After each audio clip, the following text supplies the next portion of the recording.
मुझे लगता है कि हमें अपने बाकी सारे काम छोड़कर इस बात पर ध्यान देना चाहिए, क्योंकि ये मैटर है ही इतना सीरियस। अभी की ये न्यूज जो कि यूनाइटेड नेशन सिक्योरिटी काउंसिल से निकल के आई है, उससे पूरे भारत को चिंता हो रही है और एक बार फिर से हमें इस बात पर सोचने के लिए मजबूर कर दिया है कि क्या हमें सच में इस यूनाइटेड नेशन सिक्योरिटी काउंसिल की बॉडी को पूरी तरीके से बायकॉट कर देना चाहिए।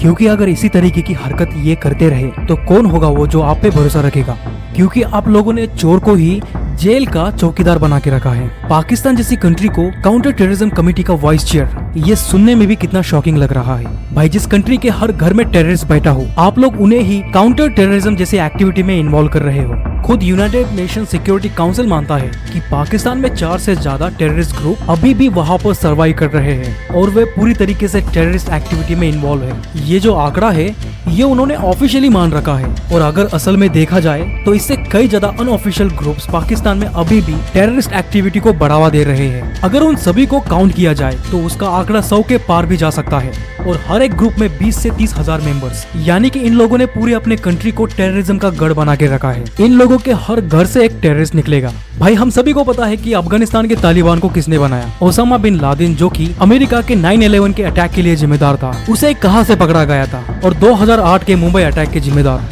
लश्कर-ए-तैयबा, जिन्होंने खुद सामने आकर सभी लोगों के सामने ये कहा कि ये अटैक हमने करवाया है। ऐसा भी नहीं है कि हम इन ग्रुप पर क्लेम करते हैं कि तुम लोगों ने टेररिस्ट अटैक किया है, बल्कि ये खुद सामने आकर लोगों से बताते हैं और चीख चीख कर पाकिस्तान जिंदाबाद के नारे लगाते हैं। और ऐसे ही कंट्री को आप लोग चेयरमैन बना रहे हो। ये लोग चेयरमैन तो क्या, ये मेंबर बनने के भी लायक ही नहीं है। चलिए देखते हैं कि आखिरकार इस कमेटी में होता क्या है। देखो, यूनाइटेड नेशन सिक्योरिटी काउंसिल में कुछ परमानेंट मेंबर होते हैं और कुछ नॉन परमानेंट मेंबर होते हैं। परमानेंट मेंबर जो कि उनकी संख्या 5 रहती है और उन्हें बार बार अपॉइंट करने की जरूरत नहीं होती, और जो नॉन परमानेंट मेंबर रहते हैं उनकी संख्या 10 रहती है, और हर 2 साल में कंट्रीज उस पोस्ट के लिए इलेक्ट की जाती है। और इन सभी मेंबर के अंडर में कई सारी कमिटियां अपॉइंट की जाती है। सिंपल लैंग्वेज में, जैसे कि हम अपने कंट्रीज में मिनिस्ट्री अलॉट करते हैं, जैसे कि फाइनेंस मिनिस्टर, डिफेंस मिनिस्टर या फिर होम मिनिस्टर, उसी तरीके से ये 2 कमिटियां हैं जो यूनाइटेड नेशन सिक्योरिटी काउंसिल ने फॉर्म कर रखी है।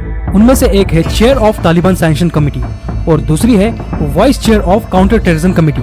और इन दोनों कमेटी का बॉस पाकिस्तान को बना रखा है। और अगर सिंपल भाषा में पाकिस्तान के सभी काम को समराइज करें तो पाकिस्तान का काम होगा कि उन्हें दिए काम पर रिपोर्ट तैयार करना, उन्हें रिव्यू करना और ये डिसाइड करना कि कौन सा पार्ट इसमें रखा जा सकता है और कौन सा नहीं, और आगे उस रिपोर्ट को डिस्कस करने के लिए फॉरवर्ड करना। और ऐसा भी नहीं है कि इस बने हुए रिपोर्ट पर यूनाइटेड नेशन सिक्योरिटी काउंसिल के मेंबर द्वारा कोई बहुत बड़ा तीर मारा जाता है। हम सभी को इस बॉडी की रियलिटी पता है, और अगर कोई ऐसी रिपोर्ट चली भी जाए तो इसे वीटो द्वारा कोई ना कोई कंट्री नल एंड वॉइड कर देती है। चाइना ने तो कई बार इंडिया के द्वारा तैयार की गई कई सारे रिपोर्ट को ब्लॉक कर रखा है। 2008 से लगातार इंडिया इस मसूद अजहर को और उसके टेररिस्ट ग्रुप जैश-ए-मोहम्मद को यूएन डेजिग्नेटेड आतंकवादी साबित करने के लिए लगा रहा था, और ना जाने कितनी बार इंडिया ने इसकी कोशिश की थी, पर हर बार चाइना एक अकेली कंट्री थी जो कि इस प्रपोजल को ब्लॉक कर देती थी। इस बात को जैश-ए-मोहम्मद टेररिस्ट अटैक कर खुद एक्सेप्ट करता था, फिर भी इस प्रपोजल को चाइना के द्वारा ब्लॉक किया जाता था।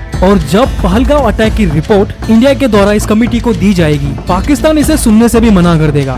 ये इंडिया के लिए बहुत ही चैलेंजिंग हो सकता है, क्योंकि हमारे पास इतने सारे एविडेंस होते हुए भी अगर हम इस पर कोई रिपोर्ट बनाते हैं और अगर आगे फॉरवर्ड करते हैं तो पाकिस्तान इसे ब्लॉक कर देगा, और वही फाइल अगले 2 सालों तक वही किसी कोने में धूल खाते हुए नजर आएगी, और फिर बाद में यही मैटर यूनाइटेड नेशन में ठंडा पड़ सकता है। और दूसरी बात ये कि उन्हें एक अच्छा प्लेटफॉर्म मिल चुका है अपने नैरेटिव को फैलाने के लिए, जिसकी शुरुआत तो वो पहले ही कर चुके थे इंडिया के ऑपरेशन सिंदूर को एक फॉल्स ऑपरेशन बताकर।